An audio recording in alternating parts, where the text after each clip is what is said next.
Baik, bismillahirrahmanirrahim. Assalamualaikum warahmatullahi wabarakatuh.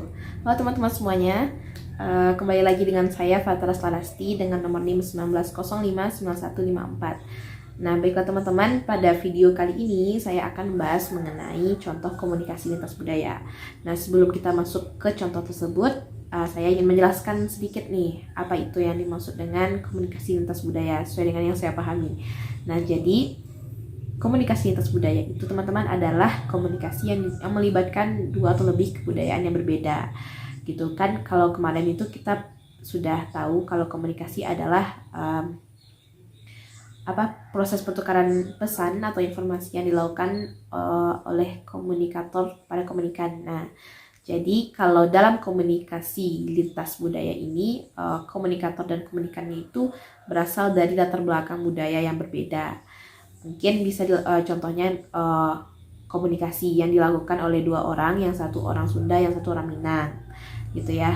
Atau contoh yang lain sebagainya, yang intinya tuh komunikator sama komunikannya itu berasal dari latar belakang budaya yang berbeda. Nah, selanjutnya adalah contoh dari komunikasi lintas budaya. Nah, misalnya gini, saya pernah baca nih antara komunikasi yang dilakukan antara si penjual roti dengan pembeli gitu ya. Nah, jadi pada suatu ketika pembelinya ini kebetulan orang Sunda, lalu dia menghampiri toko tersebut untuk membeli roti. Nah, kebetulan di toko itu kayak disediakan gitu testernya gitu. Jadi bisa disediakan, maksudnya bisa dicicipi dulu oleh pembeli roti yang mana yang lebih dia sukai gitu. Nah, jadi si pembeli ini mencicipi sebuah roti, lalu dia bilang begini kepada penjualnya, "Pak, rotinya amis banget ya," gitu. Lalu si penjualnya heran gitu kan, dan merasa sedikit tersinggung. "Amis gimana, Mbak? Itu rotinya itu kan enak dan baunya juga aromanya harum gitu, amis dari mana?" Nah, lalu si pembeli ini karena dia orang Sunda gitu ya, ya kekeh juga gitu, "Iya Pak, ini rotinya amis loh," gitu. Akhirnya datanglah temennya si pembeli tadi mencoba untuk meluruskan, maksud si teman saya ini, "Pak, amis ini maksudnya rotinya manis gitu. Dia orang Sunda dan bukan amis dalam artian bau anyir gitu." Nah, dari situ baru bapaknya tadi paham bahwa yang dimaksud si pembeli tadi itu memuji rotinya gitu. Oh, rotinya tuh manis, enak gitu.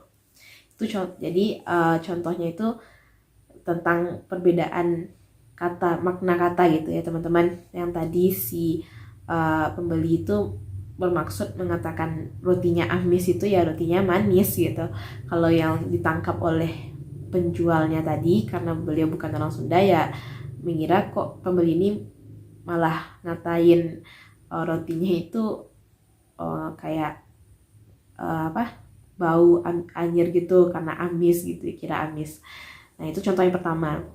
Kemudian contoh yang kedua, mungkin ini sudah pernah dijelaskan oleh dosen di video beliau gitu ya, yaitu tentang kata lita gitu dalam dalam bahasa Padang dan Bukit Tinggi. Nah, jadi kebetulan ini saya sendiri yang mengalami waktu itu. Ini sih lewat chatting WhatsApp saja. Nah, teman saya itu orang Padang dan saya itu kan maksudnya lahirnya di Bukit Tinggi gitu. Jadi lita itu kalau saya sendiri mengartikan itu lapar. Nah, sedangkan teman saya yang di Padang itu lita itu maksudnya dia tuh lelah gitu kan. Nah, jadi di WhatsApp itu kami sedang membicarakan tentang tugas, karena memang tugasnya itu sedang banyak gitu ya. Terus dia bilang dia itu lita gitu. Terus saya mengira mungkin karena dia itu rajin sekali bikin tugas sampai lupa makan atau gimana sehingga lapar gitu kan. Jadi saya suruh dia makan, dan ternyata respon dia adalah bukan lita makan gitu, tapi dia tuh lelah, dia tuh capek gitu dengan tugas yang banyak. Jadi saya pun merasa kok bisa beda gitu ya. Ternyata dia bilang iya, kalau di Padang lita itu artinya lelah gitu, capek. Oh gitu ya. Kalau di Bukit Tinggi tuh lita ini maksud adalah lapar, jadi pengen makan gitu. Nah itu contoh yang kedua.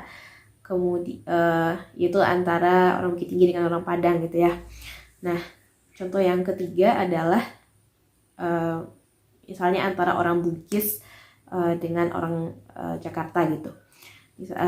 Misalnya orang Bugis nih tanya kepada temannya yang berasal dari Jakarta, mau kemana kita gitu. Nah kita dalam bahasa Bugis itu kan artinya kamu, tapi dalam konotasi yang lebih sopan gitu ya. Jadi dia tanya, Siska mau kemana kita, misalnya temannya Siska gitu ya.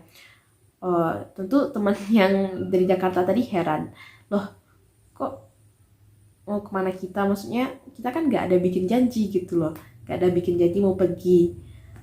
Terus si temannya Bugis tadi pun juga heran, loh kok janji gitu kan, aku kan cuma nanya kita tuh mau kemana gitu ya. Jadi maksudnya itu kita bagi orang Bugis itu kan kamu, jadi kamu tuh mau kemana gitu loh. Nah akhirnya setelah dikasih tahu begitu, baru si orang Jakarta tadi itu memahami gitu, baru kalau kita ini maksud itu bukan aku dan kamu, tapi ya kamu aja gitu kalau orang Bugis. Nah jadi itu contoh yang ketiga untuk komunikasi lintas budaya antara orang Bugis dengan orang Jakarta. Baiklah, mungkin sekian contoh yang dapat saya berikan pada video kali ini. Semoga dapat memahami, semoga kita semua dapat memahami komunikasi lintas budaya yang dimaksud itu dengan contoh-contoh tadi gitu.